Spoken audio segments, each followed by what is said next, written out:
Bismillahirrahmanirrahim. Assalamualaikum warahmatullahi wabarakatuh. Alhamdulillah wa bihi nasta'in. Ashhadu an la ilaha illallah wahdahu la syarika lah. وأشهد أن سيدنا محمدا عبده ورسوله ونصلي ونسلم على هذا النبي الكريم سيد المرسلين وعلى آله وصحبه أجمعين. أما بعد، أيها المؤمنون اتقوا الله أوصيكم وإياي بتقوى الله فقد فاز المتقون. Kita menggunakan Bahrul Mazi jilid 17.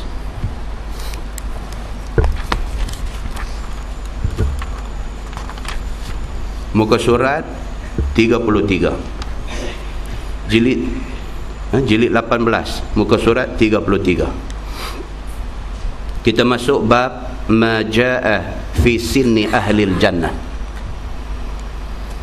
iaitu bab yang datang pada menyatakan hadis yang menerangkan umur orang yang tinggal di dalam syurga. Ketahuilah saudaraku, bermula orang yang tinggal dalam syurga itu semuanya muda dan pertengahan umur.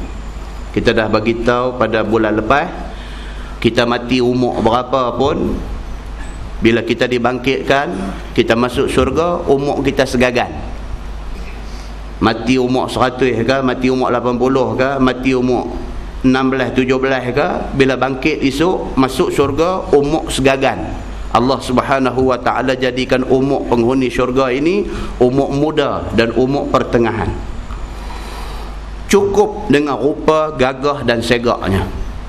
Kita masuk syurga esok, masuk dengan gagah, dengan segak, dengan sihat.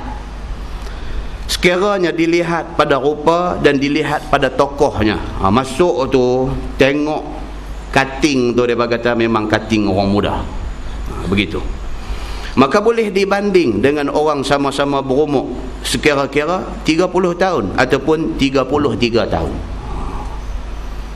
Mati umur 100 pun masuk syurga esok, dia duk main umur 30 balik, dia duk main umur 33 balik. Tak payah nak pergi ambil rawatan botox. Anak murid saya lah ni jadi doktor, duk kerja di hospital UKM. Telefon tak berhenti. Dia kata, ustaz, ni masalah perubatan zaman lah ni, dia kata banyak benda nak kena tanya. Dia kata lah ni ustaz, dia kata ubat yang duk masuk mai ke Malaysia lah ni semua jenis injection. Untuk apa tujuan pun injection. Dia kata, saya kata contoh, dia kata contoh ni lah yang duk keluar dalam majalah, keluar dalam surat abang, duk cerita kata suntikkan botox ni. Ambil injection tu, ambil suntikkan tu, muka dia jadi segak, hidung boleh injek bagi jadi mancung, dagu dia lonjong satu macam ni, cucuk-cucuk dia jadi lagu macam jambu ayam, lagu naga ada. Allahu Akbar. Ni dia kata lah ni ustaz, orang yang ada sinus, yang ada penyakit resedung, yang apa ni, bangkit pagi tu kena ayak ya berasin hingui melenjar keluar. Dia kata punya mengotong, nampak lah ni ustaz injection. Dia kata mula-mula masuk mai dulu injection ni, dia kata sampai RM600 satu injection lah, duk turun sampai RM200 pun ada satu injection. Dia kata injection ya ustaz, dia kata dia, dan ubat pula dia kata tak ada chemical, tak ada, dia masuk jenis-jenis natural, dia masuk jenis pati buah-buahan apa, perubatan lah ni dia kata. Tapi dia tak boleh terus baik, dia tahan aja. Satu injection 3 bulan, 3 bulan jadi tak ada lah, bersin-bersin apa semua, dia stop habis dengan izin Allah. Kata kira macam mana ustaz ni, dia kata kira macam mana?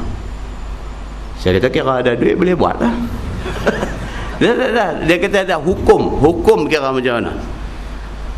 Kalau injek daripada 20% boleh tak bersin, hukum sama macam hukum makan ubat lah. Tak ada apa. Tak apalah yang sinus, yang kesedung, yang sesema tak konti ni, tak apa. Dia kata ni yang jenis injek muka jadi ubah daripada muka bulat macam orang planet Mareh, cucuk-cucuk dia jadi macam Bollywood. Dia kata yang tu kira lagu mana Ustaz? Adakah itu termasuk di dalam mengubah rupa yang Tuhan bagi jadi? Dia tanya lagu tu. Kan? Saya kata kalau sampai lagu tu, kalau dah sampai nak jadi, kata nak ubah rupa kejadian yang Tuhan buat, tak boleh. Dia jenis macam plastik surgery. Kalau sekiranya pembedahan itu dibuat kerana kecacatan, dia beranak main mulut rabit, maka buat plastik surgery kerana repair bagi jadi tak rabit, itu tak salah. Itu walaupun Tuhan bagi jadi dia macam tu, dia pergi repair buat bagi jadi elok, itu tak salah. Sebab dia bukan mengubah kejadian Tuhan yang dah sempurna nak buat bagi jadi lagi elok dah. Itu sebab kecacatan, maka itu dia panggil berubat. Yang ni duk elok dah saja, muka jenis pattern buah pelam siam, dia dagu lonjong lagu tu, pi cucuk lagu nak bagi, tak maulah lagu tu. Seolah-olah kita protes, Tuhan buat ni tak elok, kita nak buat bagi elok lagi, tak maulah macam tu. Dia duk tanya lagi, banyaklah cerita dia duk tanya ni. Ubat duk main lah ni macam-macam tuan-tuan. Sekejap lagi kita nanti baca, benda ni di syurga tak bayar. Suntikan botok sini semua tak bayar. Dia ada lagi satu cara, dia ada lagi satu teknologi jauh lebih baik daripada botok sini. Kita tengok, mati tua, mati umur 100, mati umur 90, mati umur 80 pun masuk syurga tanpa suntikan botox, jadi umur 33. Anugerah Allah Subhanahu wa taala kepada penghuni syurga. Dia kata demikianlah datang khabar daripada Nabi sallallahu alaihi wasallam seperti di dalam hadis yang dikeluarkan oleh Imam At-Tirmizi. Kata dia an Muaz bin Jabal radhiyallahu anhu anna Nabiy sallallahu alaihi wasallam qala yadkhulu ahlul jannatil jannah jurdan murdan mukahhalina abna'a salasin au salasa wa salasin au salasin wa salasina sana. Diriwayatkan oleh seorang sahabat Nabi sallallahu alaihi wasallam, nama dia Muaz bin Jabal radhiyallahu anhu, bahawasanya Nabi sallallahu alaihi wasallam bersabda, masuk ahli syurga itu akan syurga tidak berbulu roma di badan, tidak berjanggut, tidak bermisai, bahkan bercelak dua matanya daripada kejadian. Ini kita baca bulan lepas dah. Satu orang tu bila masuk syurga, begitu rupa keadaan orang syurga ni, bulu roma tak ada, misai janggut tak ada. Sebaliknya mata dia Allah Subhanahu wa taala bagi jadi macam bercelak, tetapi celak tu bukan celak dipakai, tetapi celak dia kata daripada kejadian. Memang mata dia tu nampak tu memang bercelak dah, bukan pakai, tapi mata tu nampak macam bercelak. Maka tidak ditaruh celak dan tidak dibuat bercelak. Dia kata tak pakai, tapi memang muka dia pi nampak mata macam ada celak. Lagi sama sebanding dengan anak laki-laki berumur 30 tahun ataupun 33 tahun. Nabi kata macam tu. Kata At-Tirmizi, ini hadis hasan lagi gharib. Tajuk baru, bab ma jaa fi saffi ahli jannah. Itu bab yang datang pada menyatakan hadis yang menerangkan nerai, dia kata.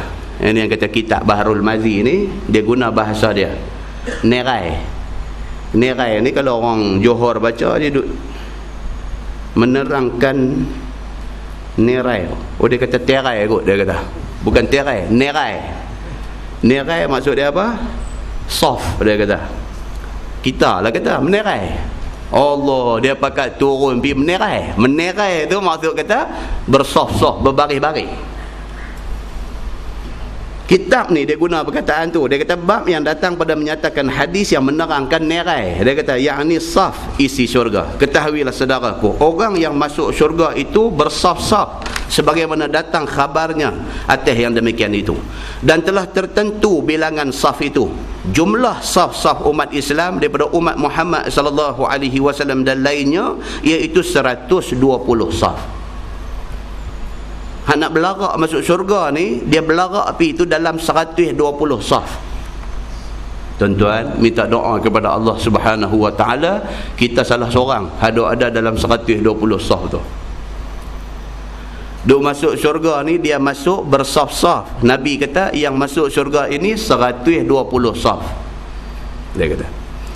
Dan hadisnya dikeluarkan oleh Imam At-Tirmizi, kata dia an Buraidah radhiyallahu anhu qala Rasulullah sallallahu alaihi wasallam ahlul jannah 20 wa 100 saf 80 minha min hadhihi al-ummah wa 40 min sairil umam.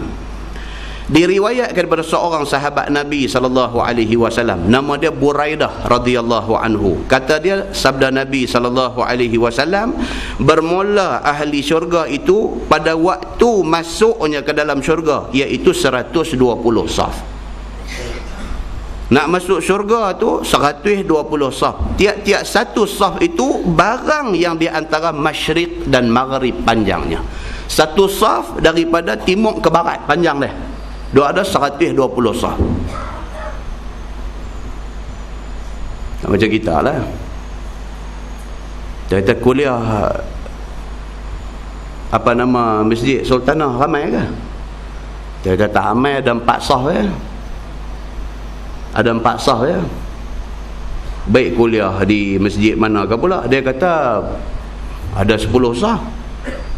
Betul lah, 4 saf betul lah, sana 10 saf, tapi saf sini panjang dia berapa, saf sana panjang dia berapa. Saf yang kata orang nak masuk syurga ni timur ke barat. Kita dengar kata 120 saf, kita duk ingat Allah tak ramai. Dah, satu saf tu daripada timur ke barat. Bilangan orang nak masuk syurga tu daripada timur ke barat. 120 saf, tiap-tiap satu saf macam tu punya ramai yang akan masuk syurga ini. 80 daripada segala saf itu daripada jumlah umat Muhammad sallallahu alaihi wasallam. Tu dia tuan-tuan. Daripada 120 saf itu 80 saf umat Nabi Muhammad sallallahu alaihi wasallam. Umat Nabi Muhammad tuan-tuan jaga baik-baik. Jangan ingat kita saja. 1400 tahun dulu sampai lagi tak jadi kiamat, semua umat Nabi Muhammad sallallahu alaihi wasallam ramai. Jadi bila terlampau ramai ni, maka Allah bagi kuota lebih. Allah bagi kuota lebih kepada umat Nabi Muhammad sallallahu alaihi wasallam. Daripada 120 saf, 80 umat Nabi Muhammad sallallahu alaihi wasallam sahaja. Jangan duk ingat kata kalau tu kita ramai pasal memang kita ramai. Macam orang duk kata apa, duduk tengok proton ni banyak betul aksiden atas jalan. Bukan proton banyak aksiden, proton banyak. Jadi oleh kerana proton banyak, maka aksiden pun banyak lah. Bukan kata-kata proton ni koman, maka kerana tu dia selalu aksiden. Tak, pasal dia banyak. Kita duduk di tepi, dia duduk tengok kereta duduk lalu tu, ambil masa 15 minit 15 minit, proton duduk dekat 50 biji. Nak jumpa traktor sebiji aja. Kita duduk kata traktor tak pernah aksiden no. Dia jalan atas jalan berapa kali aja nak aksiden berapa kali. Ni proton ni dalam masa 15 minit berapa biji duduk lalu. Jadi tak heranlah kalau banyak aksiden. Banyak aksiden tu bukan kerana dia proton, tapi banyak aksiden kerana dia banyak. Gitu cerita dia. Umat Nabi Muhammad sallallahu alaihi wasallam ni ramai.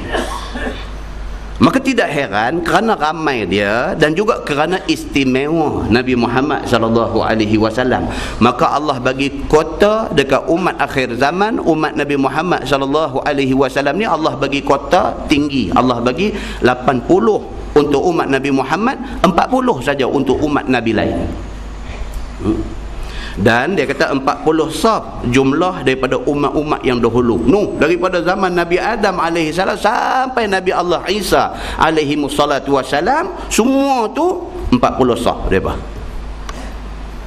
Jangan dah kata nampak kota kita banyak 80, tengok-tengok kita tak masuk dalam 80 tu. Nauzubillah min zalik. Jangan tuan-tuan, jangan. Hadis ni kita baca bukan apa nak sedap hati, tapi hadis ni kita baca anggap sebagai cabaran. Cabaran, kok mana pun aku nak minta dekat Tuhan, nama aku satu duduk dalam tu. Tak duduk soh depan sekali pun tak apa, duduk soh yang ke-80 pun tak apalah, daripada 81. Muslimin dan muslimat yang dirahmati Allah sekalian. Kata Abu Isa At-Tirmizi, ini hadis hasan, dan sesungguhnya diriwayatkan hadis ini daripada Alqamah bin Marsad, daripada Sulaiman bin Buraidah, daripada Nabi SAW. Hal keadaannya mursal, dan setengah mereka itu berkata daripada Sulaiman bin Buraidah daripada bapaknya.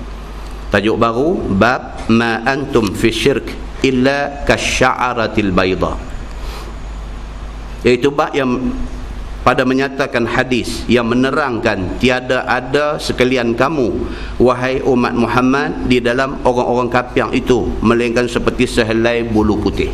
Jaga tuan-tuan. Kita nak tengok pula hadis Nabi SAW nak bagi tahu, kata orang Islam akhir zaman akan menjadi umat yang minoriti, umat sikit. Sehingga kan bandingan orang Islam akhir zaman ini, bandingan dia apa? Kalau lembu tu, lembu kalau oren, ada bulu hitam selai, hak selai tu Islam, hak oren tu kafir. Nabi nak bagi tahu, kata menjelang akhir zaman orang Islam ni tinggal sikit, kafir ni cukup ramai. Tuan-tuan, kita nak tengok Nabi kata 1400 tahun dulu, betul tak betul apa yang Nabi kata? Betul tuan-tuan. Hari ini daripada banci yang dibuat, orang Islam cuma 1/6 saja daripada penduduk dunia. 1/6 saja. Maksud dia apa? 5/6 lagi orang bukan Islam. Sehingga kan orang Islam ni jadi duduk terselit-selit saja di setengah negara. Kita duduk di Malaysia ni, kita duduk berasa okey. Tak okey tuan-tuan. Lah ni pun hampir 50-50. Nisbah Islam bukan Islam hampir 50-50.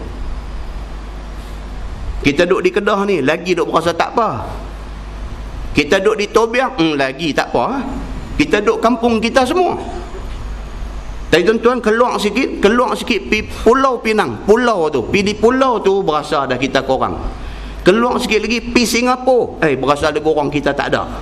Keluar pi sikit lagi, jumpa tuan-tuan, sampai hari ni apa jadi? Ada setengah negara orang Islam pi turun-turun di airport, dia depa buat kat kita ni lagu menatang. Jadi tengok dalam TV pun keluar, surat abang pun keluar, kita boleh baca. Sampai ada pemimpin negara pi pun depa suruh lagu depa mau. Depa tak peduli siapa. Mai tengok bin aja, dia kira bin Laden semua. Dia tengok bin aja. Tengok, oh dia ni bin, hang tolong buka selong. Depa perlakukan orang Islam macam tu di setengah negara. Semata-mata dengan kerana pakai lesen sikit aja. Lesen kata apa? Pasal orang Islam ini teroris, orang Islam ni pengganas. Dengan kerana lesen tu aja, bila sampai di airport negara dia tahan di situ, dia suruh buka semua. Dia menghina kita sebegitu rupa.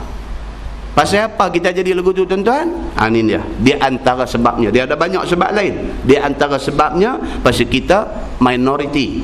Malang pula lagi, kita minoriti yang lemah. Ini lagi teruk. Minoriti ni dah leceh dah. Minoriti ni leceh. Minoriti pula minoriti yang lemah.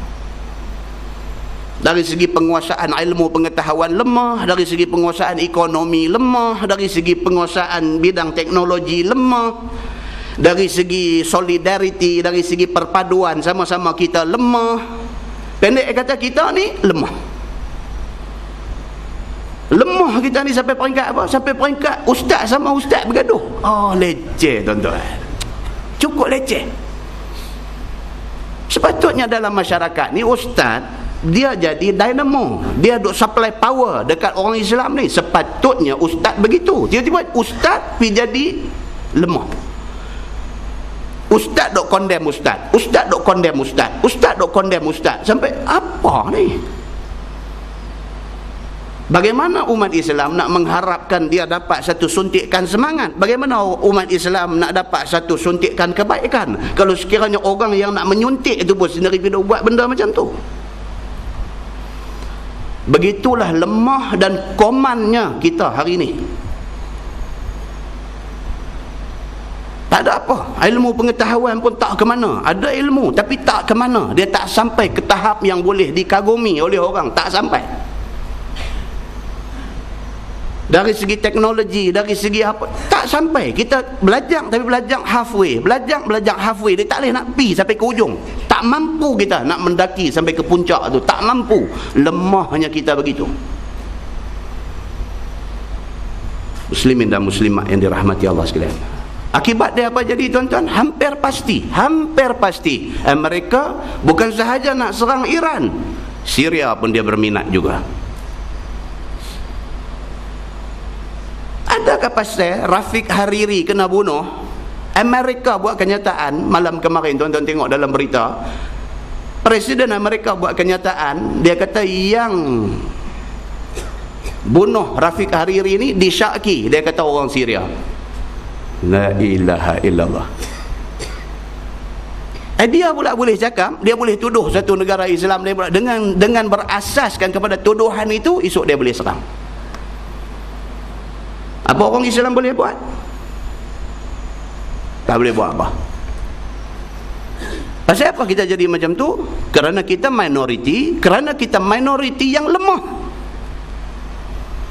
Jadi tuan-tuan, kita dah sampai dah masa nanti saat dulu perbalahan, pergaduhan, pertelingkahan yang melibatkan benda kecil-kecil apa semua, pergi ke tepi saat dulu. Kita tengok isu besar. Isu macam mana orang Islam ini nak dimantapkan akidah dia. Apabila akidah mantap, kita mantapkan ekonomi, kita mantapkan ilmu pengetahuan. Kita tak mau juga dok fokus ekonomi, dok fokus ilmu pengetahuan, akidah kita hancur. Kita tak mau. Akidah itu asas. Akidah itu dimantapkan, lepas itu bina kekuatan ilmu dan ekonomi di atas kekuatan akidah yang ada. Kena jelas, benda ni kena jelas. Muslimin dan muslimat yang dirahmati Allah sekalian, ini cerita dia. Jadi kita tengok apa Nabi nak kata kat kita.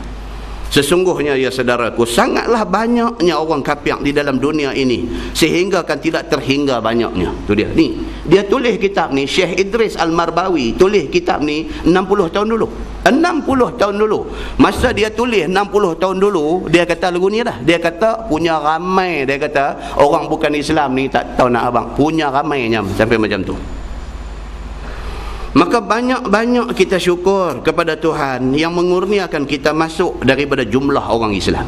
Tuan-tuan, dari satu segi, dari satu sudut, kita kata orang Islam hari ini ada 1/6. 5/6 orang bukan Islam. Dari satu segi kita syukur kepada Allah. Bukan syukur pasal kita sikit, tapi syukur pasal kita ni masuk dalam kumpulan hak sikit tu. Syukur kepada Allah Subhanahu wa ta'ala. Nasib baik tuan-tuan, nasib baik Allah takdirkan kita beranak keluar mai daripada perut mak Islam. Nasib baik. Berapa ramai orang yang ditakdirkan beranak keluar mai daripada perut mak bukan Islam, ayah bukan Islam. Dia nak dapat hidayah, nak masuk Islam tu bukan senang tuan-tuan. Kita ni nasib baik Allah Subhanahu wa ta'ala anugerah ke kita macam tu. Maka dengan sebab banyak kafir itu, sehingga tidak tahu kan bilangannya. Betul kita pun tak tahu berapa ramai mereka ni duk adalah ni. Maka diberitahu oleh Nabi kita kepada kita akan nisbah banyak kafir itu dengan muslimin, iaitu beritahu dengan perumpamaan jua. Nabi bagi tahu dari segi peratusnya saja, dari segi perbandingannya saja. Bandingan dia apa? Kalau lembu tu, kalau bulu dia kalau oren, ada selai bulu hitam. Bulu hitam tu orang Islam, yang selai tu. Hak satu badan lembu tu, hak oren tu orang bukan Islam. Nabi buat bandingan macam tu. Maka atas kita lah buat banci. Bila kita buat bancian, oh tengok-tengok orang Islam tinggal 1/6. 1/6 tu pula 1/6 yang sedang diganyang. 1/6 yang sedang dibunuh di Iraq, 1/6 yang sedang dibunuh di Palestin, 1/6 yang duk mati di selatan Thai, di Fatani, 1/6 yang tak tahu nak beritahu tuan-tuan. Ni dah dia kata punya ramai, dia kata orang bukan Islam ni tak tahu nak abang, punya ramainya sampai macam tu. Maka banyak-banyak kita syukur kepada Tuhan yang mengurniakan kita masuk daripada jumlah orang Islam. Tuan-tuan, dari satu segi, dari satu sudut, kita kata orang Islam hari ini ada 1/6. 5/6 orang bukan Islam. Dari satu segi kita syukur kepada Allah. Bukan syukur pasal kita sikit, tapi syukur pasal kita ni masuk dalam kumpulan hak sikit tu. Syukur kepada Allah Subhanahu wa ta'ala. Nasib baik tuan-tuan, nasib baik Allah takdirkan kita beranak keluar mai daripada perut mak Islam. Nasib baik. Berapa ramai orang yang ditakdirkan beranak keluar mai daripada perut mak bukan Islam, ayah bukan Islam. Dia nak dapat hidayah, nak masuk Islam tu bukan senang tuan-tuan. Kita ni nasib baik Allah Subhanahu wa ta'ala anugerah ke kita macam tu. Maka dengan sebab banyak kafir itu sehingga tidak tahu kan bilangannya. Betul kita pun tak tahu berapa ramai depan ni duk ada lah ni. Maka diberitahu oleh Nabi kita kepada kita akan nisbah banyak kapiang itu dengan muslimin, iaitu beritahu dengan perumpamaan jua. Nabi bagi tahu dari segi peratusnya saja, dari segi perbandingannya saja. Bandingan dia apa? Kalau lembu tu, kalau bulu dia kalau oren, ada selai bulu hitam. Bulu hitam tu orang Islam, yang selai tu. Hak satu badan lembu tu, hak oren tu orang bukan Islam. Nabi buat bandingan macam tu. Maka atas kita lah buat banci. Bila kita buat bancian, oh, tengok-tengok orang Islam tinggal 1/6. 1/6 tu pula 1/6 yang sedang diganyang, 1/6 yang sedang dibunuh di Iraq, 1/6 yang sedang dibunuh di Palestin, 1/6 yang duk mati di selatan Thai, di Fatani, 1/6 yang tak tahu nak beritahu tuan-tuan. Kau duk korang, bilangan 1/6 tu kau duk korang. Begitu. Maka seperti disabdakan Nabi SAW di dalam hadis yang akan datang, iaitu muslimin umpama sehelai bulu putih di dalam bulu hitam yang meliputi di atas kulit lembu. Dia kata kalau nisbahkan lembu tu hitam, ada bulu putih selai, hak selai tu Islam, dia kata. Maka bulu di atas tubuh lembu itu tidak dapat kita kira, tetapi betapalah banyaknya. Nak kira tak tahu. Tuan-tuan pernah baca cerita Abu Nawas tu? Bila pergi jumpa Raja Harun Al-Rashid, kononnya riwayat cerita Alfu Lailah wa Lailah, 1001 malam. Jumpa Raja kata, aku dengar cerita orang duk abang kata hang pandai sangat. Ada kata pandai tak pandai terang benar lah. Baiklah kalau hang pandai betul-betul, tolong abang mai sat. Dia kata berapa helai rambut ada atas kepala hang? Ada ke pitanya soalan lagu tu? Cerita. Tapi yang kata Abu Nawas yang kononnya pandai ni, dia kata apa? Oh, dia kata bilangan dia sama banyak tuanku. Dia kata sama banyak dengan bilangan bintang di langit. Hai. Ajar kata kalau begitu hang memang pandai.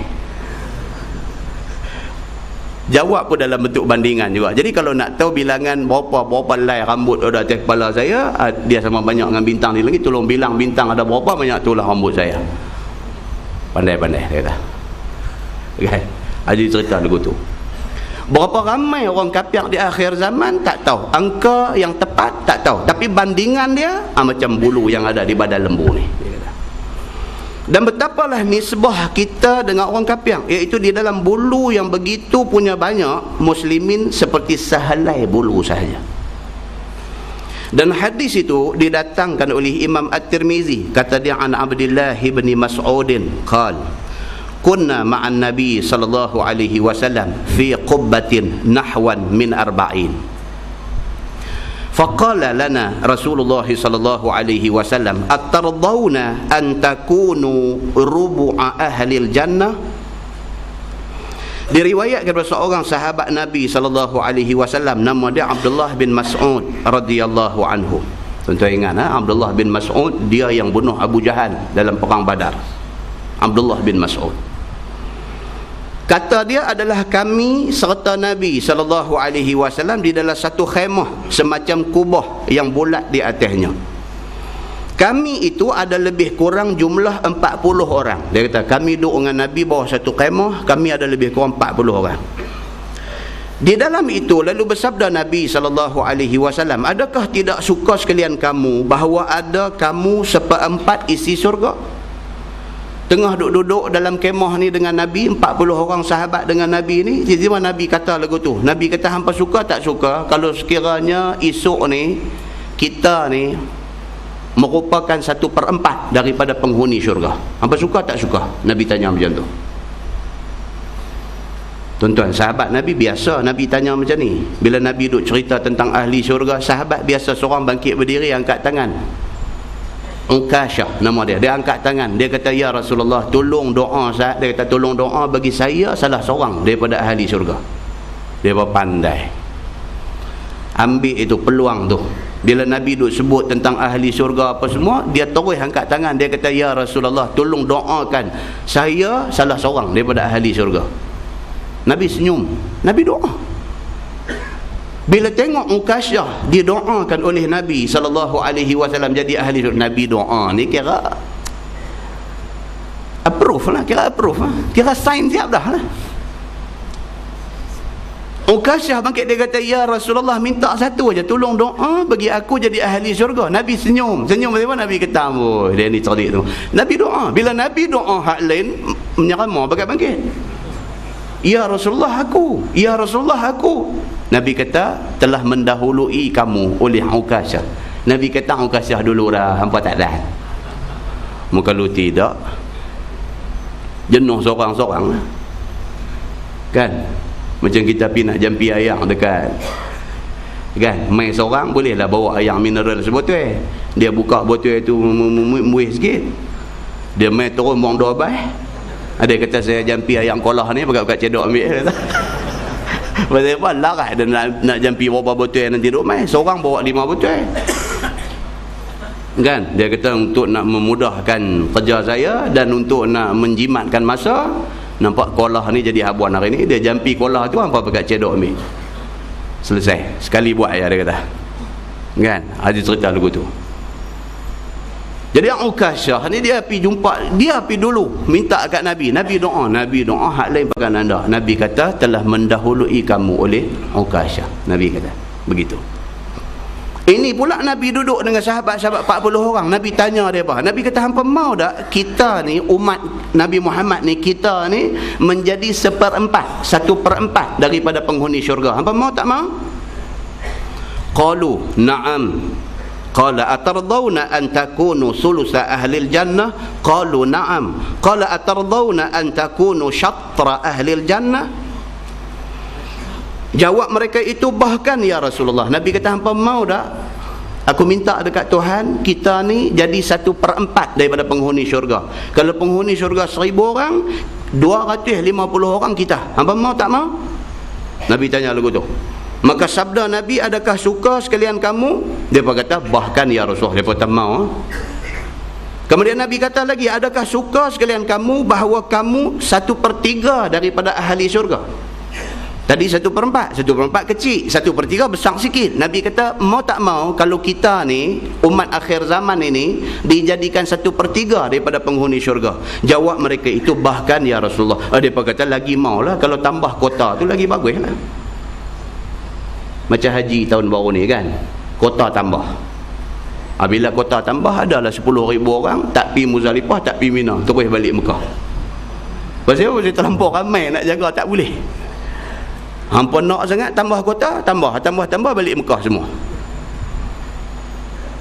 Balik Mekah duk wah di Mekah ni gimana kita ni duk pi kursus haji sampai 2 tahun kursus haji. 2 tahun kursus haji. Depa duk habang kata wukuf di Arafah, lepas Arafah mai Muzdalifah nak mabit, nak bermalam di Muzdalifah, lepas bermalam di Muzdalifah nak mai di Mina. Duk di Mina, pagi esok kita nak melontang Jamratul Aqabah, lepas tu kita nak tahallul awal, nak potong rambut, nak tahallul awal.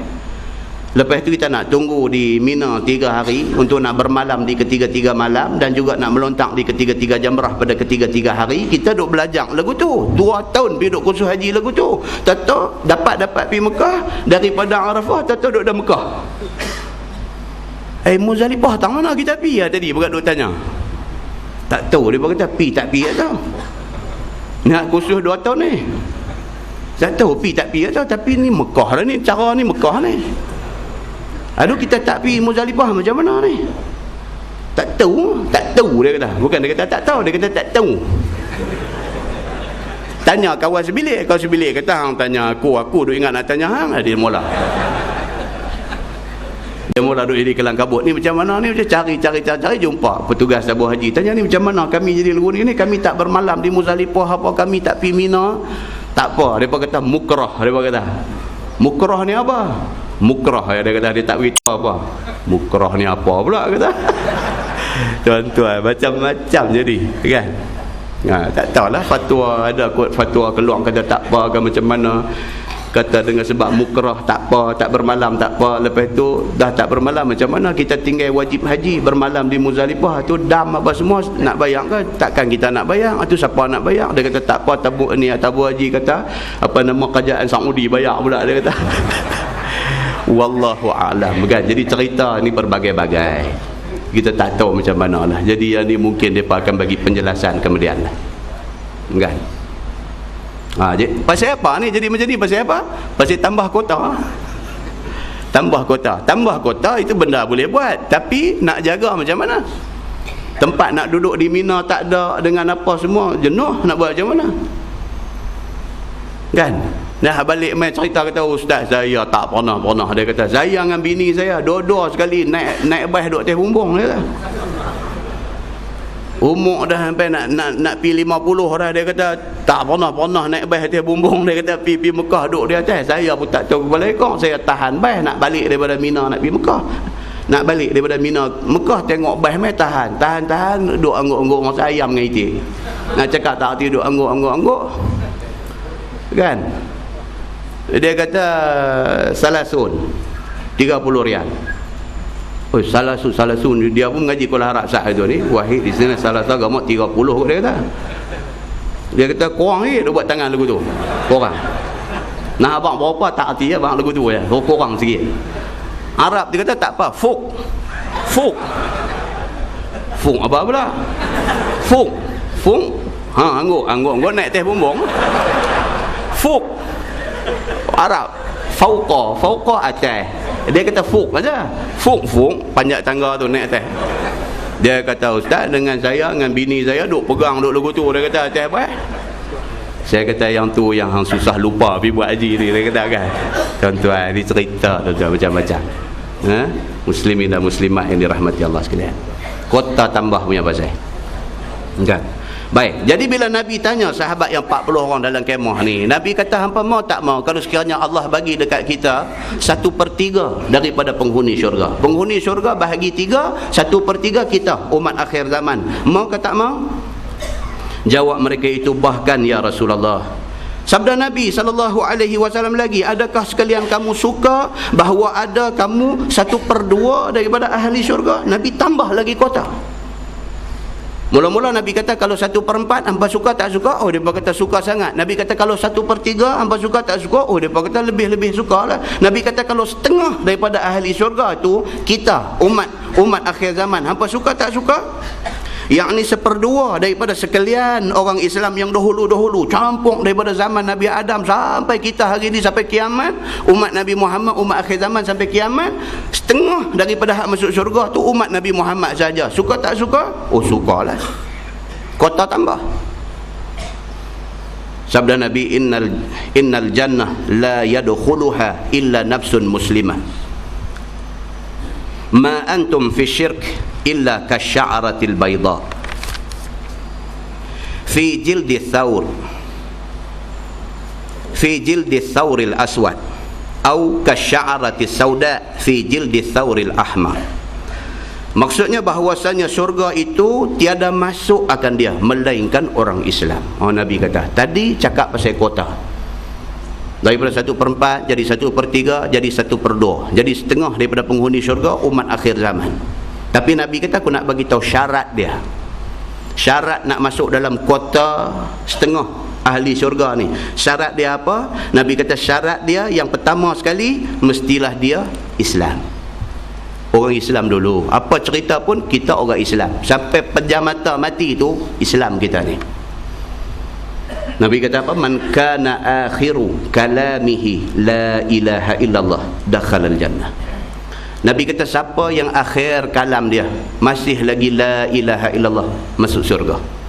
Maksudnya siapa sampai nyawa nak bercerai, nak terbit keluar daripada badan tu, sampai saat very last moment tu dia Islam lagi, dia tak terbatal Islam, dia tidak murtad, dia masih orang Islam, dakhalal jannah. Nabi kata kok mana pun dia akan masuk syurga, walaupun setelah dia kena azab atas kesalahan yang dia buat apa-apa semua, last sekali masuk syurga.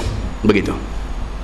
Maka tiada sekalian kamu di dalam kafir itu nisbahnya melainkan seperti nisbah sehelai bulu putih di atas kulit lembu hitam. Nabi kata jaga baik-baik. Nak jadi Islam ni bukan senang. Nabi kata pasal apa? Pasal menjelang akhir zaman, nisbah Islam dengan bukan Islam ni, kalau lembu sekong tu bulu hitam, ada bulu putih selai, itulah Islam. Di akhir zaman, nisbah dia apa? Nisbah orang Islam ni sikit aja berbanding dengan bukan Islam yang ramai. Maka kamu jaga elok-elok, pastikan kamu duduk dalam kumpulan hak sikit ni, kumpulan hak Islam sampai mati ni. Begitu. Ataupun seperti sehelai bulu hitam di atas yang merah. Dia kata ataupun kulit lembu oren merah ni ada bulu hitam selai. Hak selai tu Islam. Maknanya akhir zaman orang bukan Islam ramai. Nabi nak abang yang tu. Rupanya apa yang Nabi kata ni tuan-tuan, orang lah kata futuristic. Dia kata futuristic, maksudnya bersifat masa depan. Nabi kata 1400 tahun dulu. Tengok-tengoklah ni, hak Nabi kata 1400 tahun dulu tu terbukti hari ini. Memang betul orang Islam tak ramai. Syukur banyak-banyak pada Allah kerana Allah golong kita dalam golongan orang Islam. Kata dia, inilah macamnya bandingan yang dikhabarkan oleh Nabi kita Nabi Muhammad sallallahu alaihi wasallam. Dan sesungguhnya telah kita lihat dengan mata kepala kita sendiri, dan kita dengar dengan telinga, dan dapat dengan pengetahuan akan hisab, yakni akan bilangan kapiang di dalam dunia ini. Tiada satu negeri dan tiada satu benua pun melainkan kapiang itu yang lebih banyak. Itu dia. Syekh Idris Al-Marbawi tulis kitab ni 60 tahun dulu. Dia kata pilah benua mana pun orang Islam ni sikit. Tuan-tuan pergi Mesir pun serupa lah. Pergi Mesir, nama Musa. Kita ingat Musa lagu kita sini. Kita sini kalau Musa Ustaz Musa. Kalau Musa ni Tuan Haji Musa. Pergi di Mesir, nama Musa tapi Kristian. Ada? Nama dia Musa tapi Kristian. Ada. Begitu sekali. Dia kata terganda, beribu ganda banyaknya daripada muslimin. Yang kata orang kapiang ni beribu kali ganda lebih banyak daripada orang Islam di akhir zaman. Sehinggalah mereka itu nampak boleh menghapuskan Islam. Tuan-tuan, ni Syekh Idris Al-Marbawi tulis 60 tahun dulu. 4 kali dah saya ulang. 60 tahun dulu dia tulis. Dia kata macam ni. Dia kata akan sampai satu keadaan di mana kita rasa dalam hati kita ni, dalam hati kita jauh, dalam hati kita rasa apa? Kita rasa tak boleh lawan dengan mereka ni. Kita rasa lagu tu, berasa tak boleh lawan. Dengar kata Amerika nak serang Iraq, kita kata habis. Kita awal lagi dah habis. Tengok habis sungguh. Dengar pula dia kata nak serang Iran. Tahu semalam abang Syria pula berminat. Dia berminat nak tengok Syria sama. Tuan tengok kata berita, saya tengok naik line dah semalam ni, balik masjid tengok naik line. Apa nama yang berbahagia, Dr. Chandra Muzaffar buat ulasan tentang apa statement yang dibuat oleh Presiden Amerika ni, Dr. Chandra Muzaffar. Dia kata ini bukan benda yang mengejutkan. Dia kata ini biasa bagi Amerika, ini biasa. Dan kita dah agak dah, walaupun dia sebut Iran saja dia nak serang, tapi kita dah agak dah dia akan serang bukan Syria saja, bahkan dia berminat untuk serang semua. Dia berminat untuk serang semua. Cumanya bila dia sabak nak serang mana, dia habak nak serang mana pun, orang Islam dandan takut. Padahal dalam Quran Tuhan kata wa a'iddu lahum mastata'tum min quwwah wa min ribatil khail turhibuna bihi aduwallahi wa aduwakum ila akhir ayat. Tuhan suruh kita ni wa a'iddu lahum mastata'tum min quwwah. Tuhan kata sediakanlah kekuatan sedaya upaya kamu. Kekuatan tidak hanya merujuk kepada kekuatan militeri, kekuatan ketenteraan, tetapi kekuatan semua. Kekuatan diri, kekuatan agama, kekuatan akidah, kekuatan ilmu, kekuatan ekonomi, kekuatan teknologi, semua kekuatan ni orang Islam disuruh sediakan benda-benda ni semua. Tujuan dia apa? Turhibuna bihi aduwallahi wa aduwakum wa akharina min dunia, supaya musuh Allah, musuh kamu dan lain daripada mereka itu gerun dengan kamu. Allah mau macam tu. Allah mau orang Islam ni kuat semua. Kuat dari segi akidah, kuat dari segi ilmu, kuat dari segi ekonomi, kuat semua. Supaya bila kita kuat semua, musuh takut ke kita. Tuan-tuan, Yahudi sikit aja.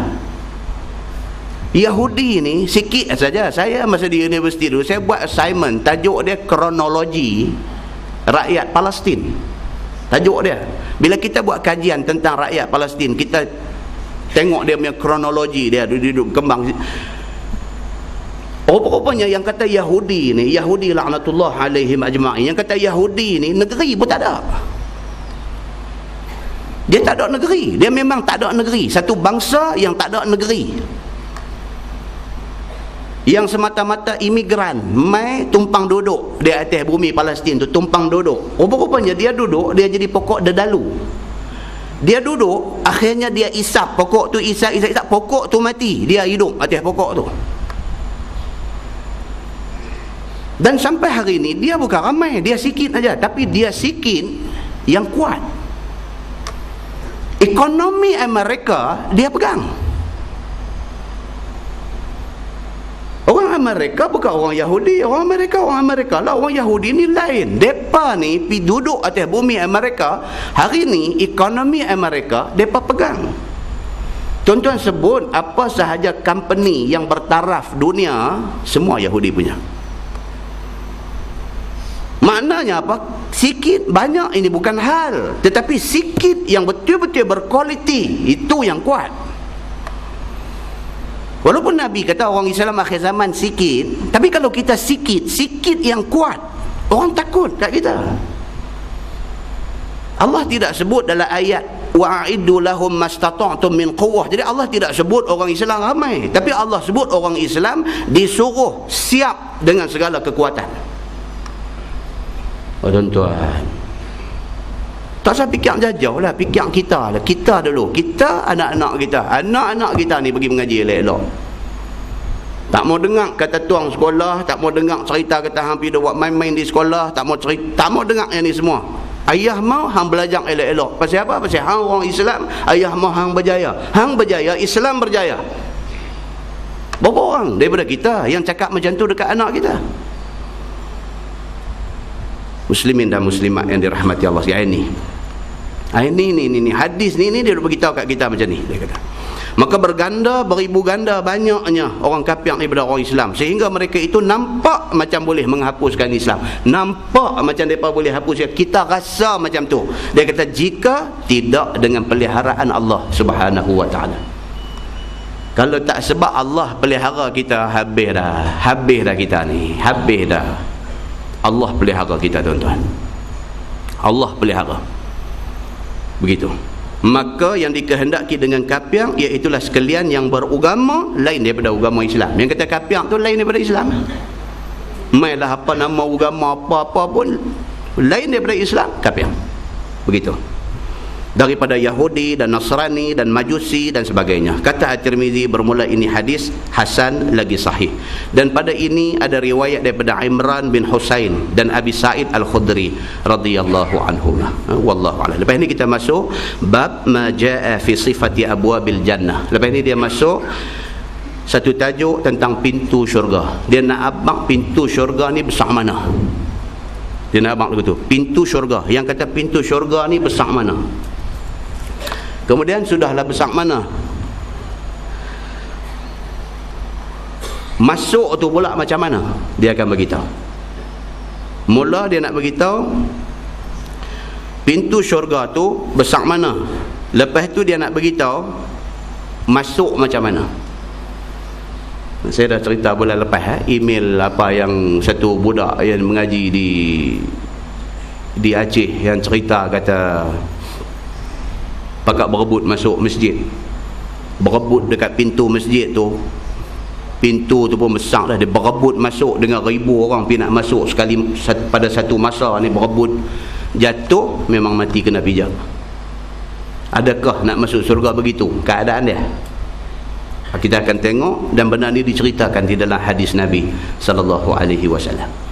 Dan lepas itu kita akan tengok pula satu bab yang juga menarik. Dia kata bab majaa fi suqil jannah, iaitu bab yang menceritakan pasar ataupun market dalam syurga. Dalam syurga pun ada market juga. Tapi yang kata market, yang kata pasar dalam syurga ni macam mana? Adakah market macam market kita di sini, pagi-pagi duk pergi beli ikan apa semua? Adakah market macam tu, ataupun market macam supermarket kita di sini, ataupun market syurga ni, pasar syurga ni macam mana? Yang tu pun Nabi cerita dalam hadis dia. Tuan-tuan, kalau kita nak kata Islam ni tak lengkap ni, karut lah tuan-tuan, cukup karut. Ayat Quran dengan hadis Nabi yang beribu-ribu dah ada ni, kalau kita baca daripada sebesar-besar benda, soal memerintah negara, soal nak susun ekonomi negara, soal nak susun undang-undang dalam negara, sampailah kepada benda kecil. Benda kecil cerita kita nak masuk dalam jamban, nak langkah kaki apa, ada cerita dalam Islam. Yang kata Islam ni, cuma kita aja tak habis belajar, tak habis menggali ilmu-ilmu Islam. Maka akhirnya kita rasa macam Islam ni kira suntuk. Islam ni macam apa ni, cerita pasal semayang, puasa, zakat, haji. Kita rasa macam Islam ni lagu tu aja. Tak tuan-tuan, bila kita belajar baru kita nampak Islam ni cukup cantik. Bila kita belajar habis baru kita rasa pasal apa Islam tak dilaksanakan sepenuhnya. Kita akan rasa macam tu. Pasal apa? Pasal kita sudah ada keyakinan tentang Islam mampu mentadbir seluruh dunia. Kita heran pasal apa orang tak mau pakai hak Tuhan bagi tahu, sedangkan hari-hari orang duk sembah Tuhan tu. Pelik tuan-tuan, kita tiap-tiap hari pagi-pagi buta bangkit ambil ayat semayang, Allahu Akbar, subuh 2 rakaat. Sembah siapa? Sembah Allah, Tuhan Rabbul Alamin. Tiba-tiba Allah Tuhan Rabbul Alamin tu suruh kita buat lagu ni, kita tak mau ikut. Kalau tak mau ikut, tak usah sembah dia. Kalau nak sembah dia, ikut. Betul tak betul? Orang kalau setang ni tak mau nak sokong saya, heran sungguh. Betul tuan-tuan, betul. Betul. Kita kenal lagu tu. Buat apa kita sembah Allah kalau kita tak mau ikut apa yang dia kata? Betul tak mau ikut dia kata, tak usah sembah dia, senang. Kan? Bila kita sembah dia, bermakna kita seolah-olah nak bagi tahu kata kita nak ikut apa dia kata. Tiba-tiba tak mau ikut, sayang tuan-tuan, cukup sayang, kita tipu diri sendiri. Muslimin dan muslimat yang dirahmati Allah sekalian, sama-sama kita berdoa kepada Allah Subhanahu wa taala, minta Allah buka hati semua orang. Allah buka hati semua orang, bukan di Malaysia sahaja, di seluruh dunia. Allah buka hati semua orang, bukan orang Islam sahaja, orang bukan Islam pun. Minta Allah buka hati semua orang, bagi nampak kata satu aja Tuhan ada dalam dunia ni. Tuhan tu ialah Allah Subhanahu wa taala. Kita terima dia sebagai Tuhan kita, kita taat, kita turut, kita patuh apa suruh dia. Muslimin dan muslimat yang dirahmati Allah sekalian, mudah-mudahan Allah pelihara kita daripada malapetaka, bala bencana dan sebagainya. Mudah-mudahan Allah pelihara kita. Ni pun sikit hari ni nampak hujan duk mai balik dah. Alhamdulillah. Alhamdulillah, dalam ribu-ribu, dalam beberapa juta orang Islam yang ada di Malaysia ni, ada, mungkin ada di kalangan kita-kita ni, doa kita Allah dengar. Doa kita Allah dengar. Maka Allah buat mai balik hujan. Hujan yang menjadi sumber hidup manusia. Sumber hidup manusia, hujan ni. Allah tahan hujan tuan-tuan. Allah tak payah. Allah tak payah buat susah-susah bagi kita mati. Dia tahan hujan, tak usah bagi turun, cukup mati kita. Nah, jadi jangan sampai Tuhan marah kita, sampai Tuhan tahan hujan tak bagi mai kat kita. Jangan sampai macam tu. Kita tak akan boleh tahan kalau sekiranya Allah bertindak begitu pada kita semua. Yang baik itu daripada Allah, yang tak baik silap saya. Kita tangguh dengan tasbih kafarah dan suratul As. Subhanakallah, asyhadu an la ilaha illa anta, astaghfirullah. Bismillahirrahmanirrahim. innal insana lafi khusr illa allazina amanu wa tawassaw bil haqqi.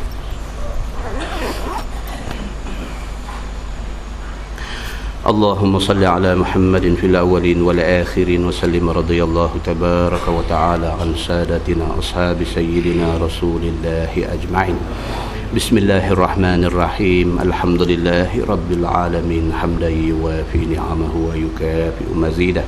يا ربنا لك الحمد كما ينبغي لجلال وجهك الكريم وعظيم سلطانك. رضينا بالله ربا وبالإسلام دينا وبمحمد نبيا ورسولا. اللهم افتح علينا فتوح العارفين وارزقنا فهم النبيين بجاه خاتم المرسلين. اللهم فقهنا في الدين وعلمنا التأويل واهدنا صراطك المستقيم. اللهم أرنا الحق حقا وارزقنا اتباعه وأرنا الباطل باطلا وارزقنا اجتنابه. اللهم اجعل جمعنا جمعا مرحوما وتفرقنا من بعده تفرقا معصوما. وصلى الله على محمد وعلى آله وصحبه وسلم والحمد لله رب العالمين. السلام عليكم.